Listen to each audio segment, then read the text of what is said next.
నమస్కారం. మన అందరి భవిష్యత్తును నిర్ణయించబోయే ఒక అత్యంత కీలకమైన విశ్లేషణకు స్వాగతం. ఈరోజు మనం మాట్లాడుకోబోయేది మామూలు విషయం కాదు. 2026లో మన ముందుకు ముంచుకురాబోతున్న ఒక భారీ వాతావరణ సంక్షోభం. అదే సూపర్ ఎల్ నినో గురించి. ఈ పేరు బహుశా మీరు వినే ఉంటారు, కాని ఇది మన జీవితాలను ఎలా తలకిందులు చేయబోతుందో తెలిస్తే ఖచ్చితంగా ఆశ్చర్యపోతారు.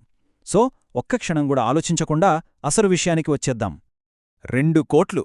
ఒక్కసారి నెంబర్ గురించి ఆలోచించండి. అవునండి, అక్షరాల 2 కోట్ల మంది. బ్రిటిష్ ఇండియా కాలంలో అంటే 1877లో వచ్చిన తీవ్రమైన కరువు, వడగారుల వల్ల చనిపోయిన వారి సంఖ్య ఇది. ఊహించడానికే భయంగా ఉందిగదూ.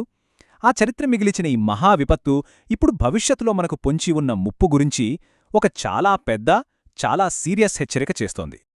అసలు ఆ 1877లో ఏం జరిగిందంటే, ఆ వాతావరణ విపత్తు కేవలం మన ఇండియాకే పరిమితం కాలేదు. చైనా, బ్రెజిల్, ఆఫ్రికా ఇలా చాలా దేశాలను వణికించింది.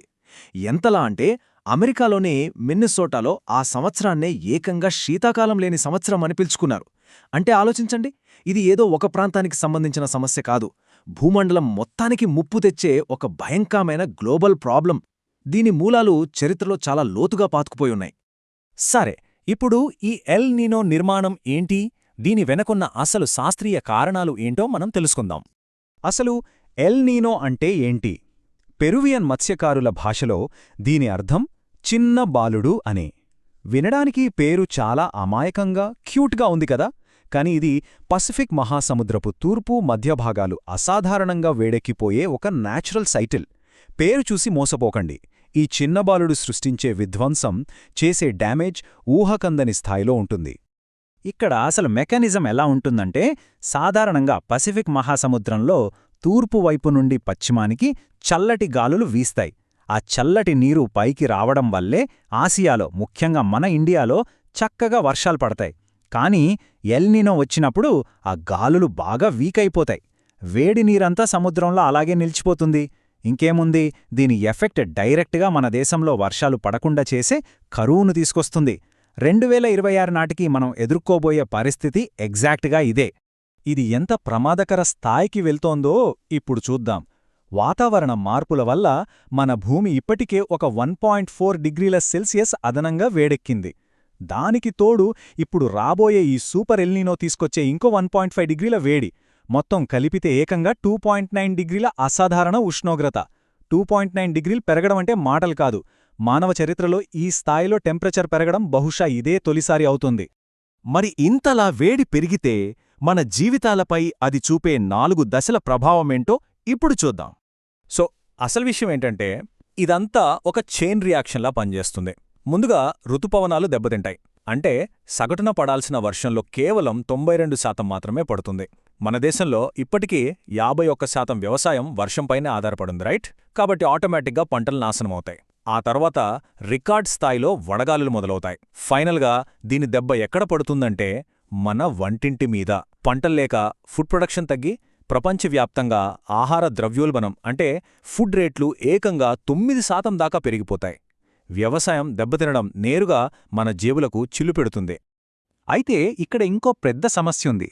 ఎండలు పగటిపూట మాత్రమే గదా డేంజర్ అనుకుంటాం, కాని అసలు ప్రమాదం రాత్రిపూట దాగుంది. అదే రాత్రిపూట తగ్గని ఉష్ణోగ్రతలు. దీనివల్ల రాత్రిపూట కూడా మన శరీరం చల్లబడే ఛాన్సే ఉండదు. ఒక చిన్న ఎగ్జాంపుల్ చెప్తాను. 2024లో ఢిల్లీలో రాత్రి ఉష్ణోగ్రతలు ఏకంగా 4.4 డిగ్రీలు పెరిగాయి. పగలు మన కాంక్రీట్ భవనాలు ఆ హీట్ని పీల్చుకుని రాత్రిపూట వదులుతాయి. సో ఇది కేవలం ఉక్కపోతగాదు, వడదెబ్బ లేదా హీట్ స్ట్రోక్ వచ్చే ముప్పును రెట్టింపు చేసే ప్రాణాంతకమైన సమస్య. ఈ వడగాళ్ల వల్ల జరిగే ఫైనాన్షియల్ డ్యామేజ్ ఎంతుంటుందో చెప్పడానికి ఈ ఒక్క నెంబర్ చాలు.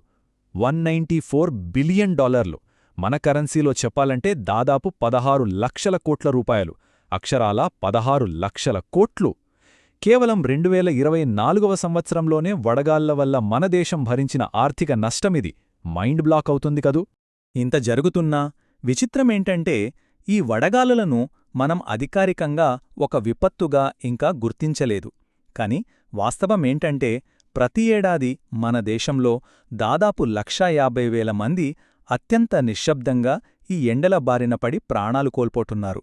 ప్రపంచవ్యాప్తంగా వడగాలుల వల్ల చనిపోయే ప్రతి 5గురిలో ఒకరు మన ఇండియన్సే కావడం నిజంగా చాలా చాలా బాధాకరమైన విషయం. ఈ లక్షల సంఖ్యల వెనుకున్న మానవ ప్రాణాల మూల్యం, ఆ కన్నీటి వాస్తవాలు ఏంటో ఇప్పుడు తెలుసుకుందాం. ఇవి కేవలం పేపర్లలో చదువుకునే నంబర్స్ కాదు. విధి నిర్వహణలో ప్రాణత్యాగం చేసిన ఒక రియల్ హీరో కథ ఇది. ఈయన పేరు శ్రీ స్వరూపానంద మైతి. ఆ భయంకరమైన ఎండల్లో రైల్వే ట్రాక్లను పర్యవేక్షించే హాట్ వెదర్ పెట్రోల్మెన్గా ఆయన చాలా చాలా కీలకమైన బాధ్యతలు తీసుకున్నారు. ఈ ఎండలు మండిపోతున్నప్పుడు రైల్వే ట్రాక్లు వేడెక్కి పగుళ్లు వస్తాయన్న విషయం మనకు తెలిసిందే. ఆ ప్రమాదాన్ని ముందే పసిగట్టడానికి ఆయన కిలోమీటర్ 67/17-19 దగ్గర ఆ మండుటెండలో ఒంటరిగా నడుస్తూ వెళ్లారు. ట్రైన్లో వెళ్లే వేలాది మంది ప్రయాణికుల సేఫ్టీ కోసం పైన సూర్యుడు నిప్పులు చెరుగుతున్నా సరే లెక్క చేయకుండా తన డ్యూటీ చేశారు. కాని ఆ రాక్షసమైన ఎండవేడిని ఆయన శరీరం తట్టుకోలేకపోయింది. డ్యూటీ చేస్తూనే తీవ్రమైన వడదెబ్బకు గురై ఆయన ప్రాణాలు విడిచారు. ఆయన చివరి శ్వాస వదిలిన ఆ ప్రదేశాన్ని, ఆ నిస్వార్థ త్యాగాన్ని ఈ జీపీఎస్ లొకేషన్ మనకు గుర్తుచేస్తోంది. అసంఘటిత రంగంలో రోజువారీ కష్టపడే వర్కర్స్ ఎంతటి దారుణమైన పరిస్థితులు ఫేస్ చేస్తున్నారో చెప్పడానికి ఇదొక కన్నీటి సాక్ష్యం. అయితే ఇదంతా చూసి మనం భయపడిపోవాల్సిన పనిలేదు. ఈ విపత్తుని ఎదుర్కొని చల్లదనం వైపు అడుగులు వేసే మార్గాలేంటో ఇప్పుడు చూద్దాం. 12 డిగ్రీల సెల్సియస్. అవును, మీరు విన్నది నిజమే. మన చుట్టూ ఉన్న పరిసరాల్లో బాగా చెట్లను పెంచితే ఆ ఏరియాలో టెంపరేచర్ను ఏకంగా 12 డిగ్రీల వరకు తగ్గించవచ్చని ఎన్నో రీసెర్చులు చెబుతున్నాయి. ఈ కాంక్రీట్ జంగిల్స్ రేడియేషన్ను తట్టుకోవడానికి ఇంతకు మించిన best and simple natural solution ఇంకొకటి లేదు. కాని ప్రాబ్లమంతా ఎక్కడుందంటే 2015 నుంచి 2019 మధ్యకాలంలో మన దేశంలో నాటిన ప్రతి 1 చదరపు కిలోమీటర్ కొత్త చెట్లకు గాను ఏకంగా 18 చదరపు కిలోమీటర్ల పాత చెట్లను మనం నరికేశాం. ముంబై లాంటి సిటీల్లో మడ అడవులను నాశనం చేయడం లాంటివి చూస్తుంటే మనకు రక్షణ ఇచ్చే ప్రకృతిని మన చేతులతో మనమే ఎలా నాశనం చేసుకుంటున్నామో అర్థమవుతోంది. సిచ్యువేషన్ ఇంత సీరియస్గా ఉన్నప్పుడు మనం వ్యక్తిగతంగా తీసుకోవాల్సిన బేసిక్ జాగ్రత్తలు కొన్ని ఉన్నాయి. ఫస్ట్, మన ఏరియాలో ఉన్న చెట్లను నరకకుండా కాపాడుకోవాలి. సెకండ్, ఎండ పీక్స్లో ఉండే మధ్యాహ్నం 12 గంటల నుంచి సాయంత్రం 4 గంటల మధ్యలో సాధ్యమైనంతవరకు బయటకు వెళ్లకపోవడం చాలా సేఫ్. అలాగే బాడీ డీహైడ్రేట్ అవ్వకుండా ఉండటానికి ఓఆర్ఎస్ ప్యాకెట్లను ఎప్పుడూ మన దగ్గరే ఉంచుకోవాలి. మన జాగ్రత్తలో మనం ఉండటంతో పాటు కమ్యూనిటీ సపోర్ట్ కూడా ఇక్కడ చాలా చాలా ఇంపార్టెంట్. ఎండలో రోజంతా కష్టపడే సెక్యూరిటీ గార్డులు, డెలివరీ బాయ్స్, రోడ్డు మీద వ్యాపారం చేసుకునేవాళ్లకు మనం తాగడానికి కాస్త నీళ్ళివ్వడం, వాళ్లు కాసేపు రెస్ట్ తీసుకోవడానికి చిన్న నీడ కల్పించడం లాంటివి చెయ్యాలి. ఎందుకంటే ఈ ఎండల వల్ల అతి దారుణంగా ఎఫెక్ట్ అయ్యేది వాళ్లే కాబట్టి. ఇక ఫ్యూచర్ కోసం మనం ఒక పెద్ద సిస్టమిక్ చేంజ్ తీసుకురావాలి. అదేంటంటే బొగ్గుతో తయారయ్యే కరెంటు వాడకాన్ని వీలైనంత తగ్గించేసి అందరికీ అందుబాటులో ఉండే సోలార్ ప్యానెల్స్ వైపు మారడం. దీనివల్ల గ్లోబల్ వార్మింగ్కు కారణమయ్యే కార్బన్ ఎమిషన్స్ను మనం గట్టిగా కట్టడి చేయొచ్చు. ఉష్ణోగ్రతలు పెరగకుండా ఆపడానికి ఇదొక పర్మనెంట్ సొల్యూషన్.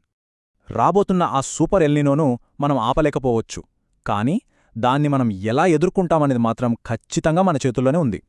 సో ఒక్కసారి ఆలోచించండి, 2026వ సంవత్సరం ఆనాటి 1877 మహాకరువును మళ్లీ రిపీట్ చేస్తుందా? లేక ఈ ప్రమాదాన్ని పసిగట్టి అలర్ట్ అయ్యి మానవాళి తనను తాను మార్చుకున్న ఒక చారిత్రాత్మక సంవత్సరంగా నిలిచిపోతుందా? ఒకవేళ మనం ఇప్పుడే మారకపోతే రేపు 2026లో పుట్టే పిల్లలకు ఎండల తీవ్రత లేని ఒక నార్మల్ సమ్మర్ అనేది జీవితంలో ఎప్పటికీ దొరకదా? ఈ విశ్లేషణ మిమ్మల్ని ఆలోచింపజేసిందని అనుకుంటున్నాను. ఈ ఇన్ఫర్మేషన్ మీకు ఉపయోగపడితే తప్పకుండా అందరితో పంచుకోండి. మరిన్ని ఇలాంటి విశ్లేషణలతో మళ్ళీ కనుద్దాం. అప్పటి వరకు సురక్షితంగా ఉండండి.